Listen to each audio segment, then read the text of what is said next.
DK ಕ್ಯಾಬಿನೆಟ್ನಲ್ಲಿ Krishna ಬೈರೇಗೌಡರಿಗೆ ಒಂದು ಇಲಾಖೆಯನ್ನು ಕೊಡಲಾಗಿತ್ತು. ಆದರೆ ಪರಿಪೂರ್ಣವಾಗಿ ಆ ಇಲಾಖೆಯನ್ನು ಸ್ವೀಕರಿಸಿಕೊಂಡಿರಲಿಲ್ಲ ಕೃಷ್ಣ ಬೈರೇಗೌಡರು. ಈಗ ಕೊನೆಗೂ ಅಧಿಕಾರ ವಹಿಸಿಕೊಂಡ ಕೆಬಿಜಿ ಕೃಷ್ಣ ಬೈರೇಗೌಡ ಹೈಕಮಾಂಡ್ ಸೂಚನೆ ಮೇರೆಗೆ ಜವಾಬ್ದಾರಿ ವಹಿಸಿಕೊಂಡಿದ್ದೇನೆ. ಖಾತೆ ಹಂಚಿಕೆ ಅಸಮಾಧಾನ ವಿಚಾರಕ್ಕೆ ಕೆಬಿಜಿ ರಿಯಾಕ್ಟ್ ಮಾಡಿದ್ದಾರೆ. ಈಗಾಗಲೇ ನನ್ನ ಅನಿಸಿಕೆ ಸಿಎಂ ಗಮನಕ್ಕೆ ತಂದಿದ್ದೇನೆ, ಅರ್ಥಾತ್ ಡಿಕೆ ಅವರ ಗಮನಕ್ಕೆ.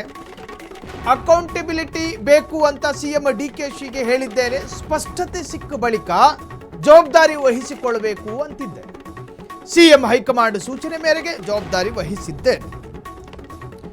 ಖಾತೆ ಹಂಚಿಕೆ ವಿಚಾರ ಸಿಎಂ ಡಿಕೆ ವಿವೇಚನೆಗೆ ಬಿಟ್ಟಿದ್ದು. ರಾಜಕೀಯದಲ್ಲಿ ಸಿಕ್ಕಿರೋ ಅವಕಾಶವನ್ನು ಬಳಸಿಕೊಳ್ಳಬೇಕು. ಬೆಂಗಳೂರು ನಗರಾಭಿವೃದ್ಧಿ ಸಚಿವರ ವೆರಿ ಕ್ಲಿಯರ್ ಅಂಡ್ ಕಟ್ ಸ್ಪಷ್ಟನೆ. ಬೈರೇಗೌಡ ಲಂಡನ್ ಗೌಡ್ರು ಅವರಿಗೆ ಯಾವ ಇಲಾಖೆಯನ್ನು ಕೊಡಲಾಗಿತ್ತು? ನಗರಾಭಿವೃದ್ಧಿ ಇಲಾಖೆಯನ್ನು.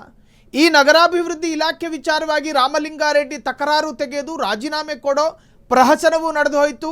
ಅದಾದ ನಂತರ ರಾಜಿ ಸಂಧಾನದ ಮುಖಾಂತರ ರಾಮಲಿಂಗಾರೆಡ್ಡಿ ಮತ್ತು ವಾಪಸ್ಸು ಸರಿಯಾದರು. ಈಗ ಕೃಷ್ಣ ಬೈರೇಗೌಡರ ತಕರಾರೇನಿತ್ತು ಅಂತ ಕೇಳಿದ್ರೆ, ಅವರಿಗೆ ನಗರಾಭಿವೃದ್ಧಿ ಇಲಾಖೆಯನ್ನು ಕೊಡಲಾಗಿತ್ತು. ಆದರೆ ಈಗ ಕಾನ್ಸ್ಟೇಬಲ್ಗೆ ಕೋಲ್ ಕೊಟ್ಟು ಲಾಠಿ ಚಾರ್ಜಿಗೆ ಅವಕಾಶ ಇಲ್ಲ ಅಂದಂಗಾಗಿತ್ತು.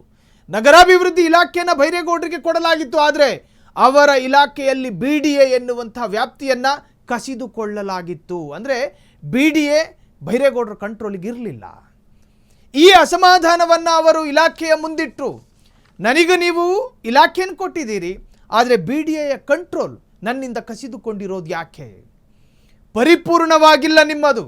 ಒಂಥರದ ಈ ಕೇಂದ್ರಾಡಳಿತ ಪ್ರದೇಶ ಅಂತ ಕರಿತೀವಿ ನಾವು ದೆಹಲಿನ. ಪರಿಪೂರ್ಣ ರಾಜ್ಯವಲ್ಲದ ಕೇಂದ್ರಾಡಳಿತ ಪ್ರದೇಶ ಹಂಗಾಗಿತ್ತು. ಆದರೆ ಬೈರೇಗೌಡರು DK ಶಿವಕುಮಾರ್ ಅವರ ಪರಮಾಪ್ತ ವಲಯದಲ್ಲಿ ಗುರುತಿಸಿಕೊಳ್ಳದೇ ಇದ್ದರು. DK ಅವರ ಜೊತೆ ಒಂದಷ್ಟು ಮಾತುಕತೆಯನ್ನು ಕೂಡ ನಡೆಸಿದ್ರು.